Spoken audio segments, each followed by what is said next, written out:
Shalom Aleichem, and welcome everyone as we are preparing for Shabbat. This week being Shabbat Parshat Re'eh, which is also Shabbat Rosh Chodesh Elul. And we know when we come to Re'eh, Re'eh is Rashi Tevot. Re'eh, the letters Reish, Aleph, Hey stands for Re'eh, Elul Hagia. Look, Elul is here, Elul is coming. So we're starting already this Shabbat, Rosh Chodesh. Rosh Chodesh is going to be Shabbat Sunday, right? And I'd be in Elul.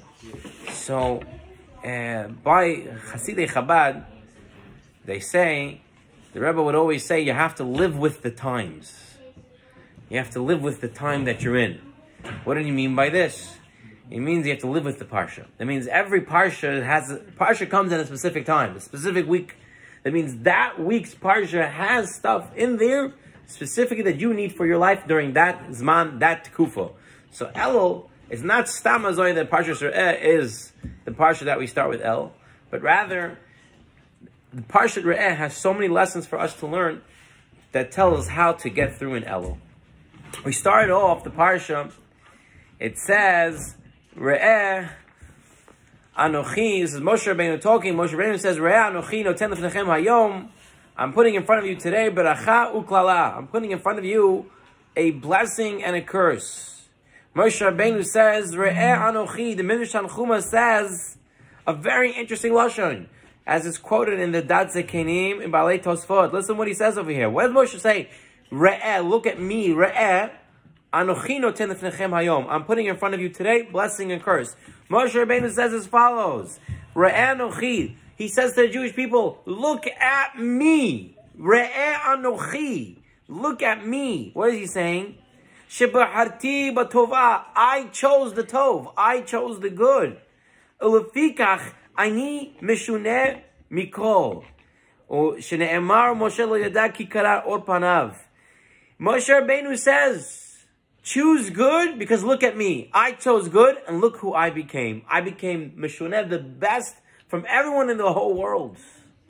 Moshe Rabbeinu is saying, I chose the Tov, and therefore I became who I am. Now, it's very hard to understand this. Moshe Rabbeinu, Ish Anav Me'od, he's the most humble of people. Moshe Rabbeinu says, according to the Midrash Tanchuma, he says, Re'eh Anochi, look at me. Follow me, because I chose Tov and I became so great. Harav Chaim Zaychik, Zechat Tzadik L'Bracha, he says Moshe Rabbeinu had to say this. Why is he saying this? He says to Klal Yisrael, Bnei Yisrael, you think that I was born a Moshe Rabbeinu? You think I was born a Malach? You think I was born a great person? No. Re'eh Anochi, look at me. I was stam a guy. I was born, I was raised in Paro's palace. I was just another Joe Schmo. But B'charti B'tova, I chose the good and I became who I am. As the Baal HaTurim writes, Mimenu tir'u v'chen ta'asu. Moshe Rabbeinu told them, look at me and copy me. Moshe Rabbeinu was saying, copy me because I am a person who started off just like you. A nobody, a little baby. I was born. I was in Paro's palace. I had my problems. I had my stuff. But B'charti B'tova, I chose the good. You know, a lot of times we hear about our great Chachamim, our Geonim, the Admorim, and they say stories about them, and you think, you know, once I read a book, they said this, now it could be very, very well true. I'm not saying that it's not true, but there was this book that said that the rabbi, when he was 1 year old, before he would start feeding from his mother, he said the bracha shehakol yeh b'dvaro, and then he took from his mother. Now, it's very possible that that happened. But Ruba de Ruba of our Chachamim, our Gedolim, majority of our Chachamim, our Gedolim, weren't Malachim when they were born. Chavetz Chaim, and Moshe Feinstein, they all said over and over again, we only became who we were because we worked on ourselves. We worked on ourselves. We continued to work on ourselves to choose the Tov, and that's why we became who we became. So right at the beginning, and he's starting Chodesh Elul, Pasuk tells us, Moshe Rabbeinu speaking to us, Moshe Rabbeinu says, you can do it. Re'eh Anochi. Look at me. I did it. You also can do it.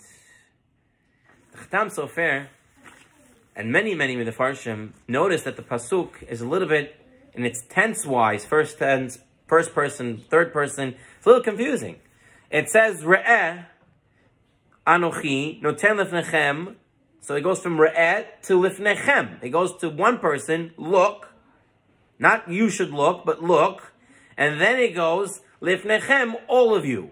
So Re'eh, look, you, individual. Anochi, I, Noten Lifnechem. And putting in front of all of you.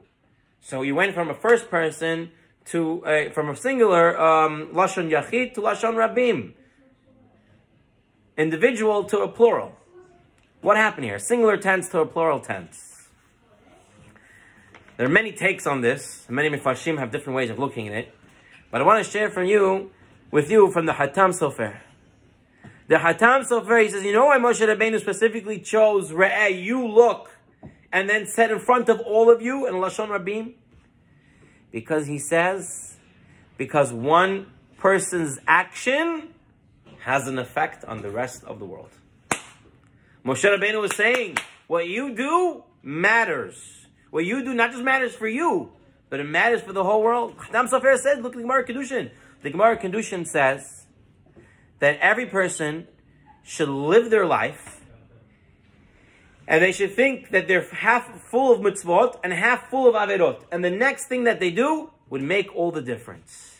But Rabbi Akiva comes and says further, not just think that way. Rabbi Akiva says you have to think that the whole world is half mitzvot and half averot. And what you do tips the scales of the whole world.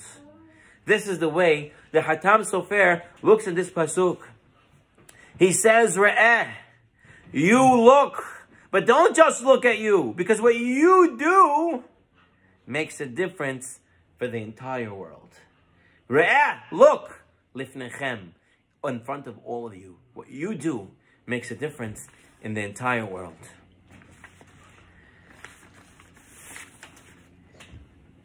There was a distinguished lecturer, Maggid Shir. He was invited to speak at a Beit Knesset.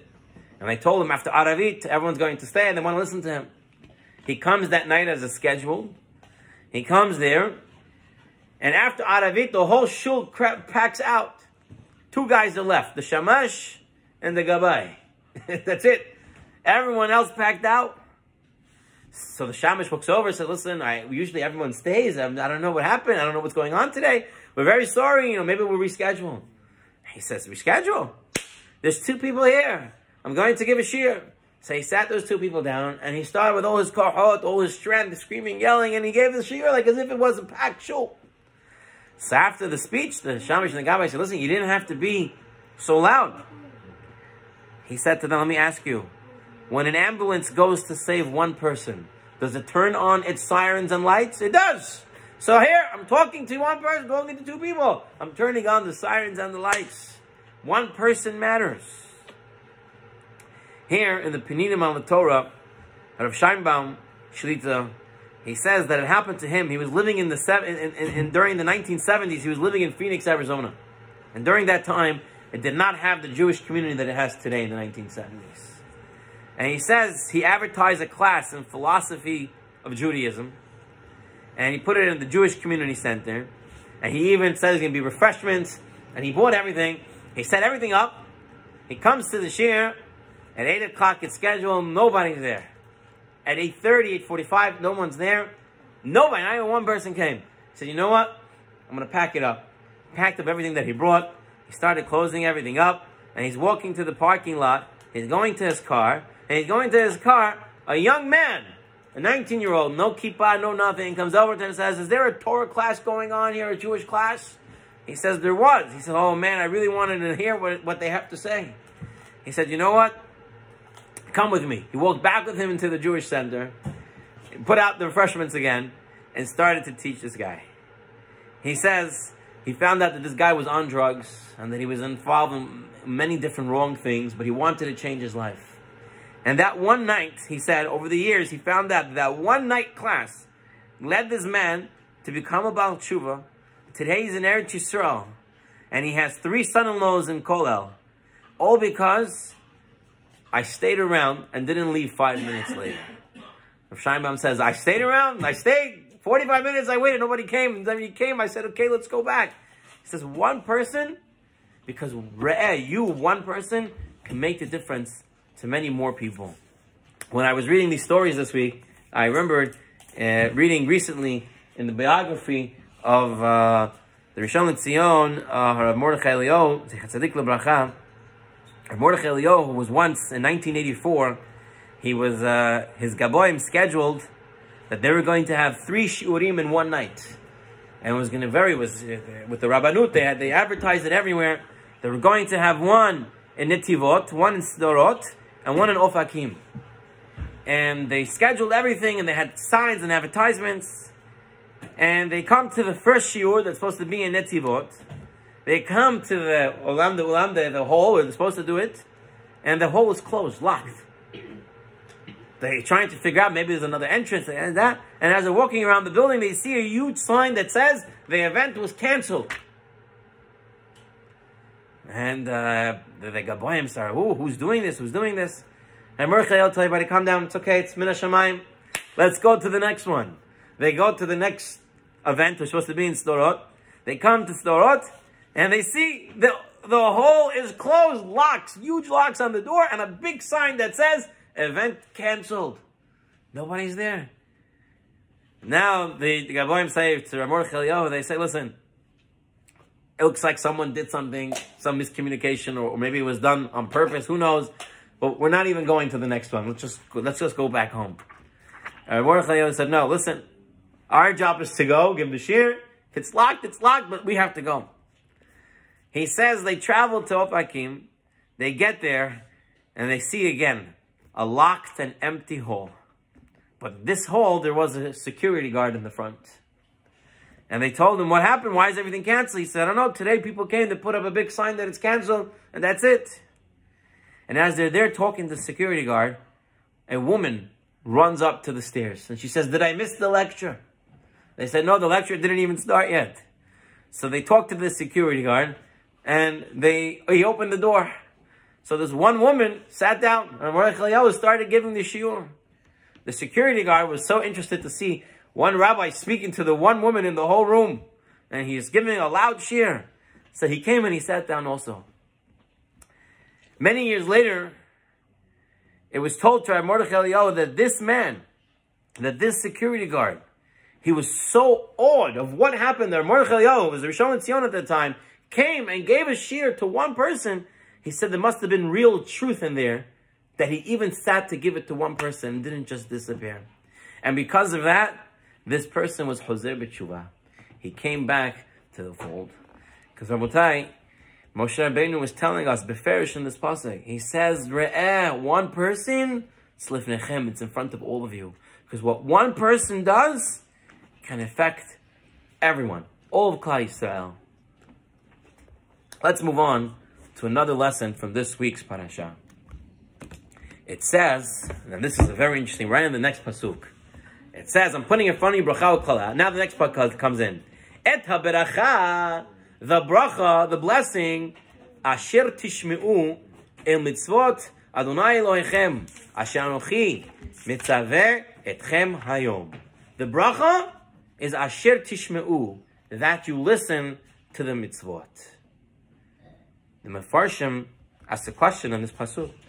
The bracha shouldn't be et ha-beracha asher tishme'u. The bracha is that you listen. The bracha should be im tishme'u, if you listen. Right? Im bechukatai telechu. If you go, you have everything. You should say the same thing anyway. Et ha-beracha im tishme'u. If you listen to the mitzvot that Hashem commands you today. The pasuk says no. The bracha asher tishme'u, that you can listen. The Farshim explain, because it's a real bracha to be able to listen. The bracha to listen is a huge bracha. What does this mean? In fact, the Midrash tells us that every part of the body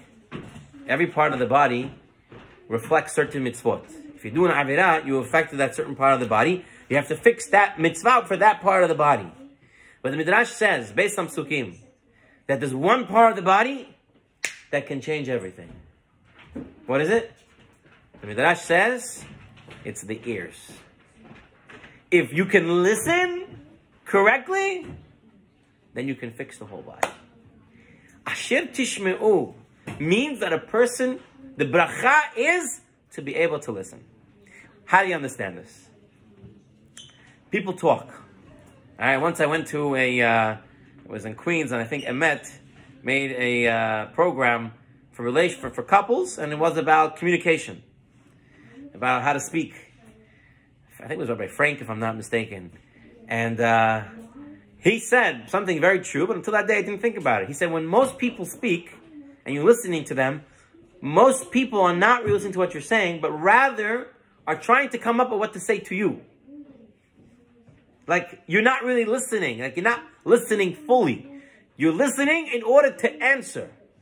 He says that the point of communication is to be able to really listen. Because sometimes you have to listen between the lines. You know something you have to read between the lines? Something it says there, but you have to imply what it really says? So sometimes you have to listen between the lines. There was once an Adam Gadol. He went to be Menachem Avil. Someone was sitting Shiva. The halacha is that when you go to Menachem Avil, you cannot talk to the Avelim first. You have to let them talk. And this Adam Gadol comes there. He sits for a minute, and he starts to talk. So his Talmidim afterwards said, Rebbe, how did you talk? Halacha is the Avelim have to talk. He says, what, you didn't hear them talking? He says, no, they were all quiet. He says, but I heard them talking. Their quietness, I understood that there was so much pain, that their pain I heard. And that's why I started talking to them, because I heard it. There's a level of hearing.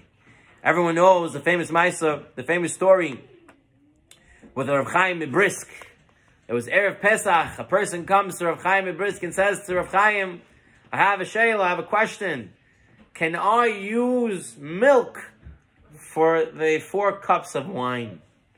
No, Rav Chaim says, nope, you have to be grape juice or wine. He says, but hold on, let me get you some money to help you buy.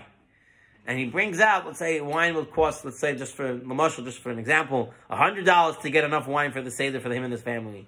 And he comes and he gives him $400.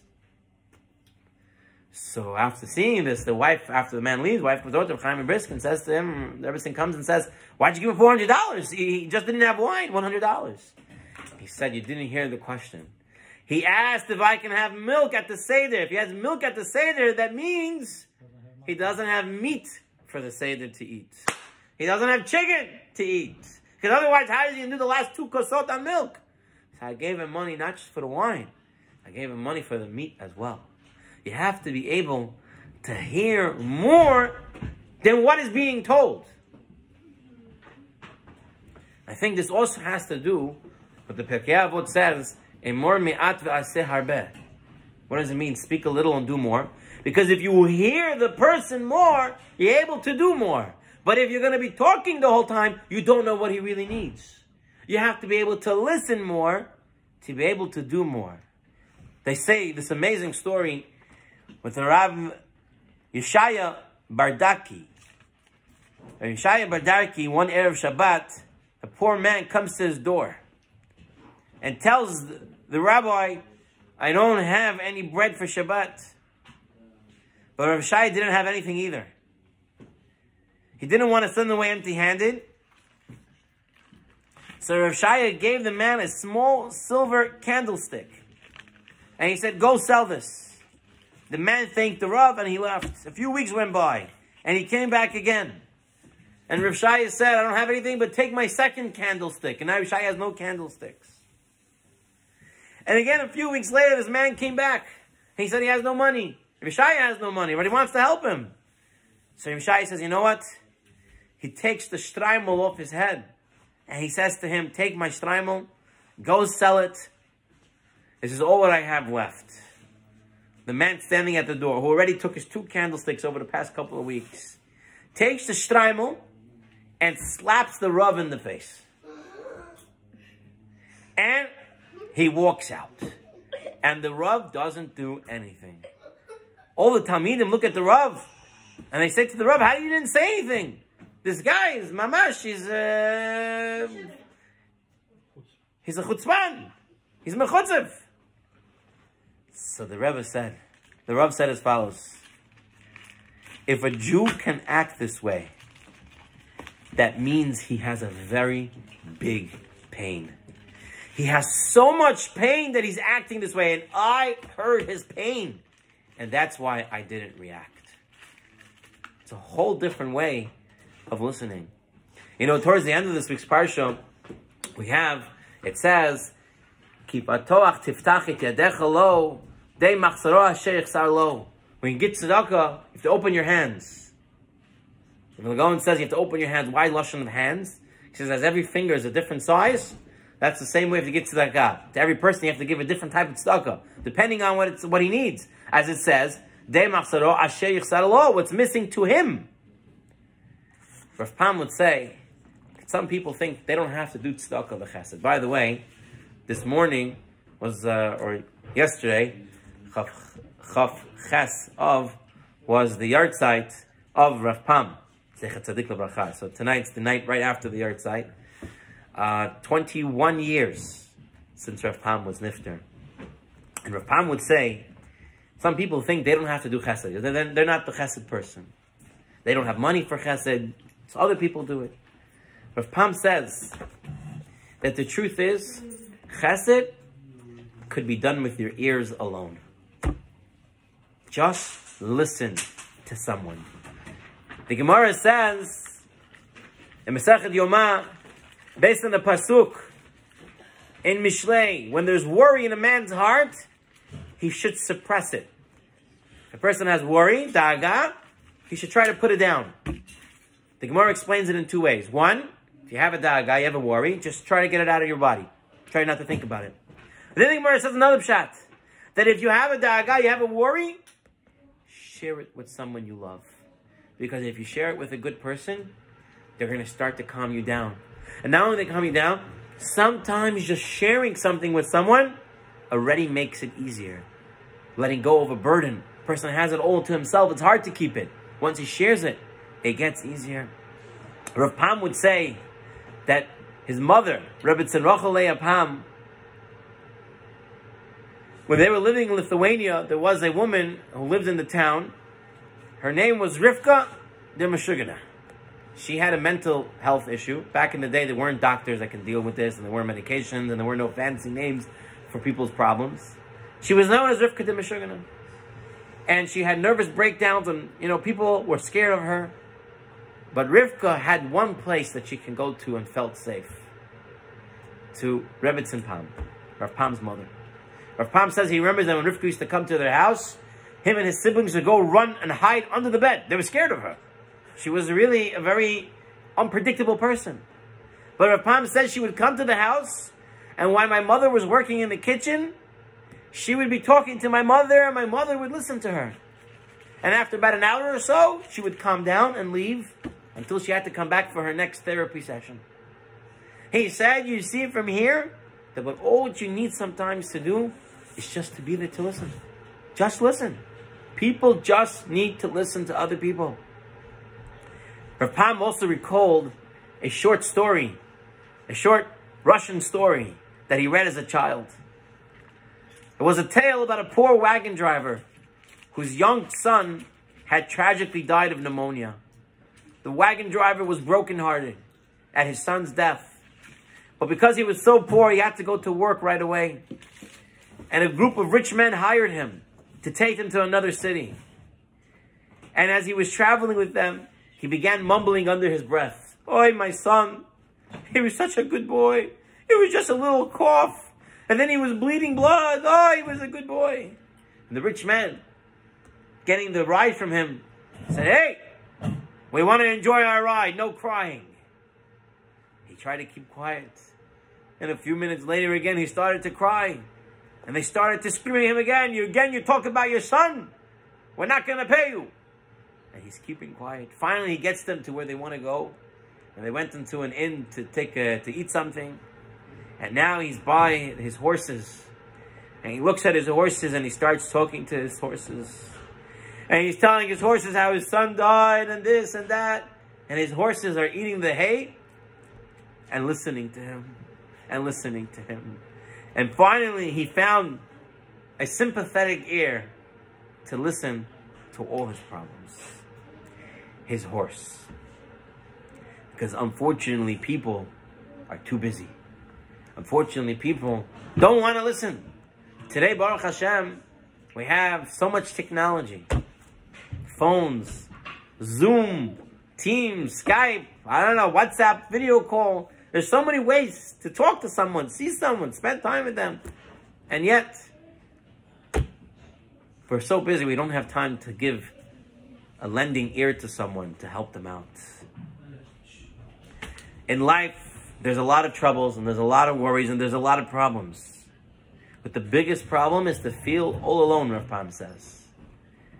Therefore, as the pasuk we said, et bracha, the bracha is asher tishme'u, that you'll be able to listen, and others be able to listen to you. That itself is one of the hugest brachot a person can get. To be able to listen. To be able to really listen. Not just, you know, to be able to stop and give the time of day and listen to someone else.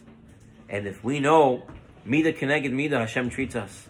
If we listen to someone truthfully and we feel for them, how much more so is Hashem going to listen to us? It's a two-way street. You want to be listened to. Yimei Elul, Et Ratzon, Rosh Hashanah, Yom Kippur is coming. We all have a laundry list of things we need to ask Hashem for. We have to be able to listen to Hashem's creations, for Hashem to be able to listen to us. We'd like to move on to one last lesson from this week's Parashah. In this week's Parashah, we have a pasuk in Perek Yud Dalet. And this pasuk has so much musar, so much lessons that can be learned from this pasuk. We're just going to spend time on a little bit. It says as follows. Perek Yud Dalet, pasuk Aleph. It says, Banim atem, la Adonai Elohechem, lo titkodedu, velo tasimu korcha ben einechem lamet. The pasuk starts off, you are children of Hashem, Banim atem, la Hashem Elohechem. How does a person understand this when it says, Banim atem, that you are the children of Hashem? Imagine there's a king, and everyone's waiting in line to see the king. Many people from everywhere are there. And the king's son, the crown prince, also comes. And he takes his spot on line to see the king. All of a sudden, one of the ministers are walking outside, and he sees the prince online. He says, what are you doing online? You're the children of Hashem. You're the children of the king. You come here. And he skips the whole line, and they quickly come over to their father. Hashem is our father. This is what privilege we have. Hashem says, Banim atem, you're my children. We don't wait in line. We don't need an appointment to come in to see Hashem. Someone once came to the Baba Sali, and they said, we have this pain and that pain. Please bless us. Please help, pray for us. As the Baba Sali was talking to this man, all of a sudden, the Baba Sali's son-in-law, Rabbi Yehudayev, he walks inside, and he says to Rabbi Yehudayev, he says to him, his son-in-law walks inside the room, and he screams to his son-in-law, and he says, what are you doing here? His son-in-law is shocked. What do you mean, what am I doing here? Rabbi Sali screams to him again, what are you doing here? His son-in-law says, Abba, And Baba Sali says to him, answer, a son-in-law is like a son, and a son can visit his father anytime. Say it. And he made Rabbi Yehudayev say it again and again and again. And then he turns to Shemayim and Baba Sali and says, you see Hashem when he says, a son can come to his father at any time. I'm coming to you, Hashem, to daven for your children. Help them with this, help them with that. This is what it means. You are children of Hashem. It means you can talk to Hashem at any time. We belong there. That's our Father. We can go there. Right? The president travels and you see the kids running around. What is he doing there? What's the kids? The president's kids. Hashem's kids. They can be there. That's the privilege that we have. Rav Aaron Kotler, Zecher Tzadik L'Bracha, says that this comes with great responsibility. Because if we realize that we're the children of Hashem, then we would act like our Father, Hashem. Just like Hashem is full of Rahmanut, so too we would act that way. Just the way Hashem listens to every tefillah. He listens to all the tefillot. We would listen to everybody's, whatever they have to say. So it's a two-way relationship. We are Hashem's children. We have access to Hashem at any time. But at the same time, as Hashem's children, we have to behave like Hashem's children. You see, in the Goyish world, especially nowadays generation, they try to say family is nothing. There's no such thing as father, son. It doesn't exist. Your family is the friends that you choose. And that's it. That's a brother from another mother, sister from another mister. They have all such lashonos. And it's good. Friends could be considered family. But the father and son relationship is so important. Rav Eli Lapayan, Zecher Tzadik L'Bracha, he would share a story that happened during the time of the Spanish Inquisition. It's a famous story. I'm sure you've heard of it. There was a Jewish child who was forcibly taken from his home by the Christians. And they raised him as a priest, and he grew up, and he became one of the big priests around. And during the Spanish Inquisition, he was the one who had to sign off on everybody's death certificates. Sign off who was being sentenced to death, and the death sentences. And one time he got a stack of papers about Jews who were pretending to be Christians, and they found them. And he's signing all of them, and one of them he can't sign. For whatever reason, every time he tries to sign his hand doesn't work. This, that, the ink, the pen, this, that. He says, what's going on? Something must be a heavenly sign. He says, I want to meet the person whose death sentence I'm supposed to sign, and I can't sign it. So they bring this old man in. And he starts talking to this old man. Where you from? Where'd you live? Da-da-da, da-da-da. And as he's talking and talking, he figures out that that's his father. And he was taken away as a young child. And now he remembers that he was Jewish. And that's his father standing in front of him. Because of that, he couldn't sign it. Rav Eli Lapayan said, when I heard this story, now I understood what it means. Banim atem la Hashem. We have an innate relationship with Hashem. Our neshama is a chelik elokai mimal. We're part of Hashem. That's why we say there's never a Jew that can go completely away. Because even if he goes completely away, the minute that he wants to return to Hashem, all of a sudden, that comes back. The same way this guy couldn't sign his father's death sentence, the same way we can never completely separate ourselves from Hashem.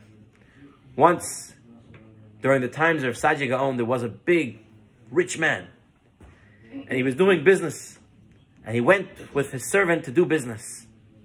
And on the way, the rich man was nifter.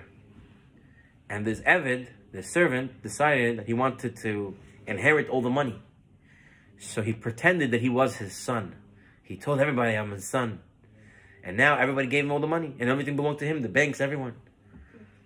The real man's son was a little boy. He grew up, and he finds out what happened. And he goes to the Beit Din, he goes to Rav Sadia Gaon, and he tells them, that money all belongs to me. That guy is an imposter. He's not my brother. He's the servant. Sadia Gaon says, how am I going to prove it? The story goes that Rav Sadia Gaon said, we have to exhume the body of the niftar. They took the body of the niftar out of the ground. They took a bone and they put it into a vessel, into a keli. And then they went to these two people, the Eved and the son, the servant and the son, and they drew blood from them. They took the blood and they put it on the bone.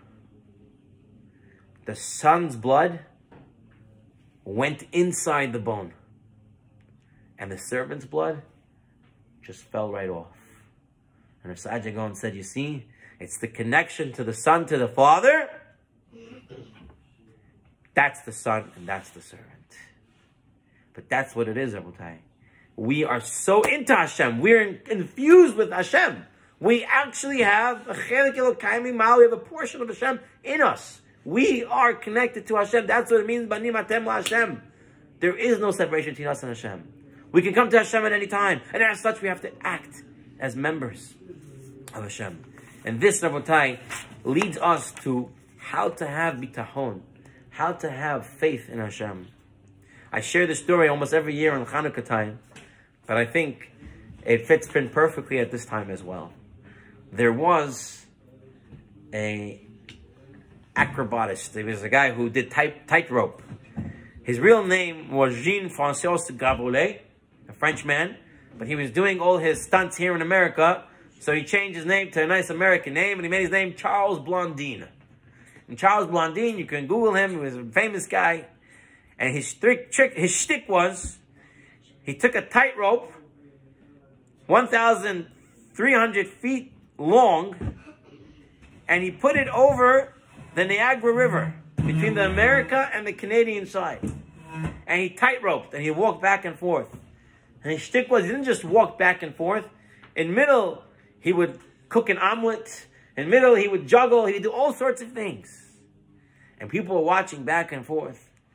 So finally, on one side, where all the royals came from Europe, and everyone came there, he turns to everyone, and he says, do you think I can take a wheelbarrow and put a person inside and walk the whole tightrope back and forth?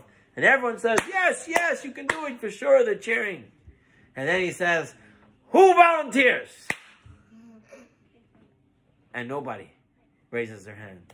Turns to all the princes, all the dukes, all those people, royal people, all the noble people, all the lords. Nobody. And all of a sudden, the way the story broke down here, I've said it before, it was with the mother, it was an old woman. The story here goes, a young boy comes from the crowd and says, I'll do it. He puts the young boy inside, and he walks back and forth with this young boy. And everybody's, ooh, wow, cheering, unbelievable, unbelievable. So the reporters come, and the reporters ask the young boy, he says, young boy, why weren't you scared? Everybody was scared to go in. Yeah, we saw him do it, but who would put their life on the line? And the young boy said, that's my father. If it's my father, of course I trust him.